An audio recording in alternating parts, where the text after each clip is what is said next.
Hi అండి. అందరికీ నమస్కారం. 'బ్రహ్మముడి' సీరియల్ ఈరోజు ప్రోమోలో ఏం జరగబోతుందో చూద్దాం.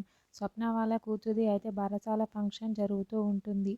కావ్య వాళ్ళ ఇంట్లో అయితే వాళ్ళ నానమ్మ అయితే పాపని ఉయ్యాలలో ఊపుతూ ఆనందపడుతూ పాపని బారసాల ఫంక్షన్ అయితే జరిపిస్తూ ఉంటారు అందరూ కలిసి.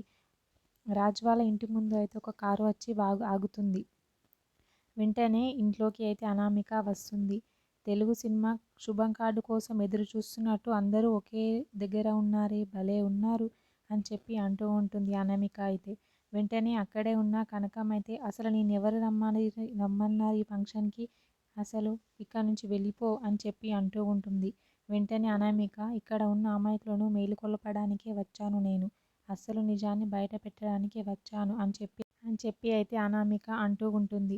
వెంటనే కావ్య కోపంతో, అనామిక ఇక్కడి నుంచి నోరు మూసుకొని వెళ్ళిపో మర్యాదగా, లేదంటే మర్యాదగా ఉండదు, అసలు ఎందుకొచ్చావు నువ్వు, వెళ్ళిపో ఇక్కడి నుంచి అని చెప్పి అయితే కావ్య చాలా కోపంగా అంటూ ఉంటుంది అనామికని. వెంటనే రుద్రాని, ఎందుకు అనామికని ఎందుకు అలా అంటున్నావు, ఉండని, నీ నిజ స్వరూపం బయటపడుతుంది అని చెప్పి అనుకుంటున్నావా, నీ గురించి నిజాలు బయట పెడుతుందని అనుకుంటున్నావా అని చెప్పి అంటూ ఉంటుంది. వెంటనే ధాన్యలక్ష్మి, సరే అనామిక నువ్వు చెప్పు, ఏంటి, ఎందుకు వచ్చావు అని చెప్పి అంటూ ఉంటుంది. వెంటనే అనామిక అయితే కావ్య మరియు రాజ్ కలిసి 100 కోట్ల అప్పు చేశారు అని చెప్పి అనామిక అయితే చెప్తూ ఉంటుంది.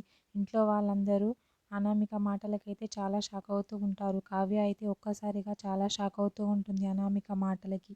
ధాన్యలక్ష్మి కూడా, ఏంటి వీళ్ళు 100 కోట్లు అప్పు చేశారా అని చెప్పి చాలా షాక్ అవుతూ ఉంటుంది. అక్కడే ఉన్న అపర్ణ మరియు వాళ్ళ అత్తయ్య సుభాష్ వాళ్ళందరూ అయితే చాలా షాక్ అవుతూ ఉంటారు. ఇంత డబ్బు అసలు ఎందుకు అప్పు చేశారు వీళ్ళు అని చెప్పి.